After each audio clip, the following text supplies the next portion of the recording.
week on Kenzie's Krimes, we are going to be talking about Karen Schepers. Now, this name, even if you've never heard of it before, I am sure you've heard it over this last week, as the case, after 42 years, has had a recent break in it. And I have gotten blown up about it. Rightfully so, it was the right thing to do. So let's dive into what I thought was going to be cut and dry, and I was so wrong. Karen Schepers was 23 years old. She had long brown hair, brown eyes, was described to be a very pretty person, truly inside and out. Made friends easily, the life of the party, brought positive energy into every room that she was in, and she was also musically gifted. She was able to play both piano as well as the saxophone. She lived alone in an apartment in Elgin. She also worked in Elgin as a computer programmer for First Chicago Bank Card, which I guess used to be like a credit card. Yeah, it was First Chicago, I think, before Chase, I want to say. Actually. Yes, that's what it was. Yeah, okay. I'm old school. There you go. She was also attending Elgin Community College, all at the same time. So truly very accomplished and doing really, really well. Making good money. Yeah, and on her way up, absolutely. So she woke up Friday, April 15th, 1983 to a cold day. One of those like second winters that we often have, you know, when they like fake you out and you think it's about to be summer and it's not. She got up to head to her 8 a.m. shift as the computer programmer. She was feeling really good because she not only had gotten her tax return, but it was also payday. So after her shift, because again, this was a Friday, she drove her canary yellow 1980 Toyota Celica with red accent stripes. You can tell she had positive energy just based on that car, like a poppin' car, right? She drove that to a party in Carpentersville at a bar named PM Bentley's. I guess it was in the Meadowdale Shopping Center at the time, which was known for live music. This is so weird because we live out here. And I know, so we really know all these places. Like, wow, okay. You can totally picture it, right? She arrived at the party within the bar, that PM Bentley's, and it was a really good turnout. Over 16 coworkers ended up coming to enjoy the evening. Karen called her boyfriend Terry on a payphone, because again, this is 1983, at the bar that evening. Her friend did describe the phone call to seemingly be a negative one because it wasn't next to her like you are on the cell phone, she's at the payphone. She said that her gestures and demeanor seemed frustrated and upset, and when she came back to see her friends at the table, she let them know how annoyed she was that Terry wouldn't be joining them that evening. So they had a fight. Yeah, but it didn't seem like a catastrophe. Like, just like, she's not coming, right? So, okay. So there was like that in the air. But that was it. Besides that, they seemed to have a really, really great night. And even though those friends and coworkers had a great time with Karen, no one knows the exact time that she left. Think you have like a big party. It's not like it was like her birthday party or something, so you're hyper focused on her, right? However, a coworker named Marianne does remember talking to her in the parking lot around 9:30, and she was also part of a hula hoop contest at the bar at 12:30. Definitely life of the party, right? Monday, April 18th. It rolls around in the morning, and Terry still hasn't been able to get a hold of Karen. That's her boyfriend. They ended with a little bit of frustration. You don't have cell phones at that time. So he did try throughout the weekend, and by Monday, he felt like it was weird, and he decided to call her work and try to get a hold of her there. Again, maybe she's mad at him, whatever, right? They said that she never showed up for work, and that is when Terry realized he needed to contact the police and report Karen missing. Immediately, this is difficult because the first 48 hours has already happened. And they said that's the most critical. That's so critical. Now, sometimes missing persons case, you a lot of times do lose a day or so because you have to realize they're missing. But now, this happened Friday was the last time she was seen, and it is Monday. I believe he called around like 2:40 p.m. To this day, Karen is still missing. Officers concluded at the time that since both Karen and her car completely disappeared, she had ran off on her own. However, it wasn't a closed case. Recently, the Elgin Police Department launched a podcast called Somebody Knows Something, and they want to focus on cold cases. The case that they have recently featured is Karen Schepers. And a lot of new information has come to light, has become public knowledge that wasn't before, and also a fresh set of eyes in the new world of technology and investigation. Think about how much has advanced since 1983. So as I previously stated, investigators back in 1983 felt Karen had potentially just run off since her and her car were both gone. However, current investigators don't believe that to be true. She had very close friends as well as 8 siblings. Wow. All of which claimed she would have never done that. So not one person in her circle was like, she was unhappy with this, or da-da-da. I mean, she had a boyfriend. She also was going to be in a wedding upcoming. She was one of the bridesmaids at a wedding, and she would put a deposit down on a dress. So none of that really checked out. Also, for her age and the time, had a really good amount of money. She was making really good money as a computer programmer, and none of that has ever been touched. So if you're gonna run off, why wouldn't you take your money? And finally, the missing car should have at one point shown up. It's a pretty obvious car, canary yellow with red stripes. Bright. If she ran away, if she did this, the car has never been seen, it's never been reported, and a detail that was not released way back when investigators were able to search her apartment, and the title was kept as evidence. So they still have it. So the police department to this day still has the legal title. So if anyone was going to legally sell the car, of course you can illegally do things, they would have needed that title. So there's also that detail. Now, a few strange things had actually happened prior to Karen going missing. One, she and Terry, her boyfriend, called off their unofficial engagement, even though they continued to see each other. But he didn't do a huge grandiose proposal with a ring. So they said that they had talked about it, they both agreed to get married, and they kind of halted that. Took a little step back though? Took a little step back, but still were seeing each other. I mean, he was invited to the bar that night according to her friends. Another oddity was she had become estranged with her father, which was not the case her whole life, but for quite some time. And she did not have a good relationship with her stepmother. And apparently when she moved into her Elgin apartment, she didn't want her stepmother to know her address. Wow, okay. So that's also very odd. Now, a man who was at the bar that night that Karen disappeared claims that he saw Karen in the parking lot talking to a large biker who was in a group of biker guys, and a lot of bikers did go to that bar. And he said that she saw them arguing inside earlier that night, even though she was in the parking lot with him now, and apparently was seen kind of leaving with him or getting in a car with him. He believes it was her, but his statement over time has adjusted slightly, which is very natural. It's saying that once you realize certain details, your mind may emphasize like he did seem aggressive, or he did, because now you have context to something happening. So his statement has varied over time. It's also been a very long time, in fairness. Now, another layer.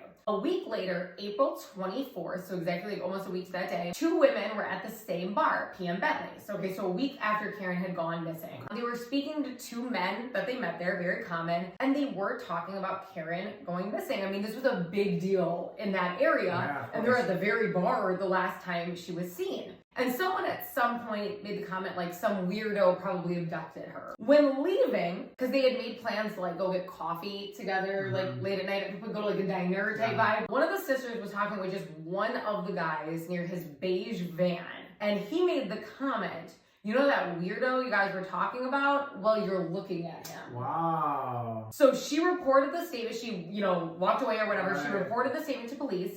They followed up with him. They found him, followed up with him. He had no criminal history, and he claims that girl fabricated that. Now, you know how they say there's two sides of the truth? Maybe he made a comment like, I could be that guy, I have a van, I don't know, maybe something in jest, but he claims, I did not say that. So they did follow up on that, but it led to nothing. Now this gets so spooky. A female employee at PM Bentley's was followed home from work once. So she left, and she lived in Lake in the Hills, so it was like far away. And she thought it was weird that a car was making all of the exact turns. She was like, I was far away and like not in a populated area either. And the car kept making the turns. And when she got home, it just drove past her house. And so got all the way there. And it gave her chills. But another layer of that, she had stuffed animals in her car that her mom had bought her. Her mom nicknamed her Beaver because she had bigger front teeth and she's like chew on her wood pencils. And her mom gave her these like beaver stuffed animals, really cute, whatever. So she had a few in the back seat. When she would come out from a break from the restaurant,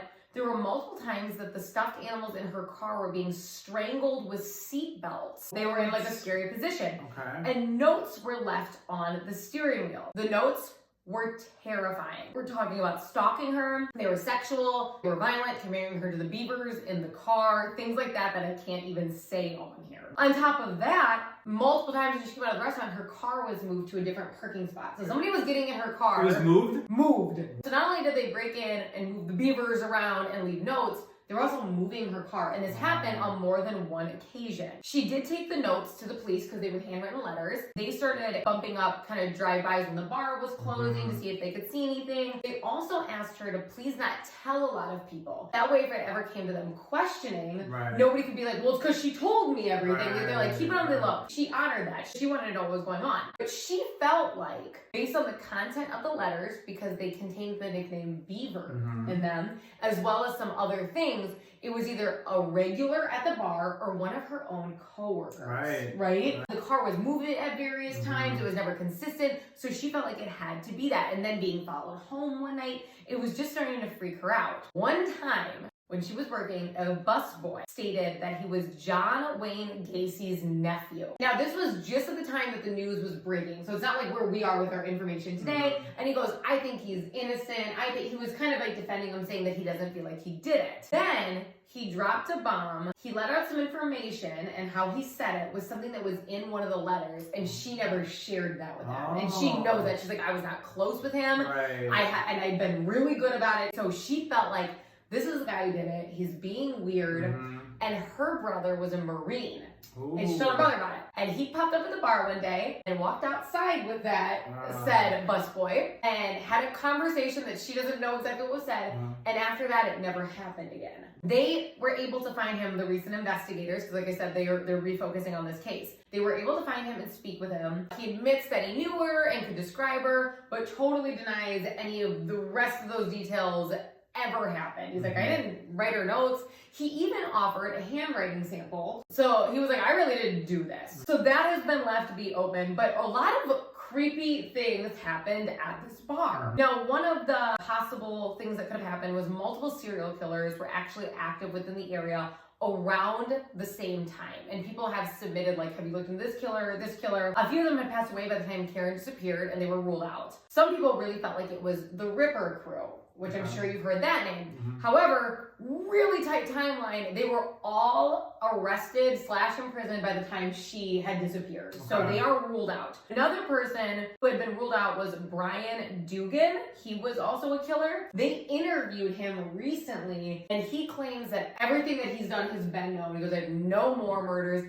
So he's not like 100% clear necessarily, but he is an old man in prison forever with nothing else to lose. And he's like, I've seriously been caught for everything. He's like on the radar, but it doesn't seem to be him. Now, current investigators decided to use modern sonar technology as well as divers, once they've used the sonar, to search for her car in multiple bodies of water. They did extensive research on all the different ways she could have driven home, and then made sure those bodies of water existed back in 1983. Don't waste your time if it wasn't there. Now, a couple important things to note. The Fox River was flooding almost like historically high at the time that Karen went missing. Also back then, cars were much heavier. You're talking like 100% metal, basically. They would sink quicker. They were also smaller and more compact back then. The cars tend to be bigger today. And it would have been easier for flood waters to make that disappear out of eyesight pretty quickly if she had crashed into water. Also, this is prior to airbags. So if she had crashed and hit her head or done something like that,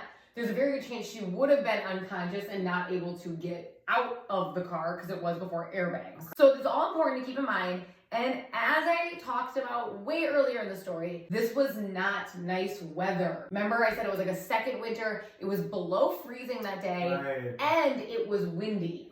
So you're talking potential ice, high waters, wind being able to blow water in, and she was coming from a bar. Nobody described her as deliriously drunk or irresponsible, but even a slight buzz and then really bad weather conditions. And they did amazing, this podcast. They broke down also the moon was actually only 10% visibility that night. They were able to track that. So it wasn't very bright out.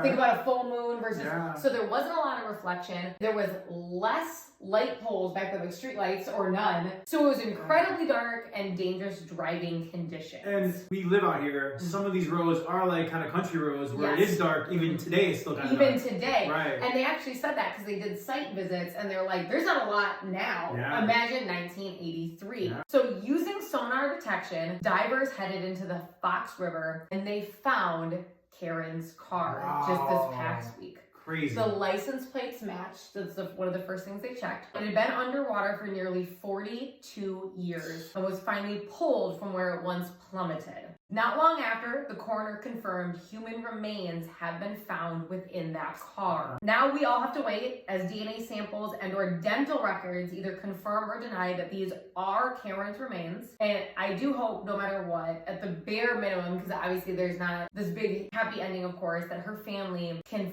finally receive the closure they deserve for over 40 years. And when I tell you, because they're waiting on these DNA, but it is her car, and there is a body in the car. Her poor family, her siblings love her so much, her friends love her so much. Her mother is in her 90s. And they've said that, like, the family house that they lived at, they've never even changed anything because they want Karen to walk in one day. They deserve this so much. It breaks my heart. But that is the wild story and investigation that the Elgin Police Department has recently redove in on. And again, I really do credit these investigators. Somebody Knows Something is the podcast.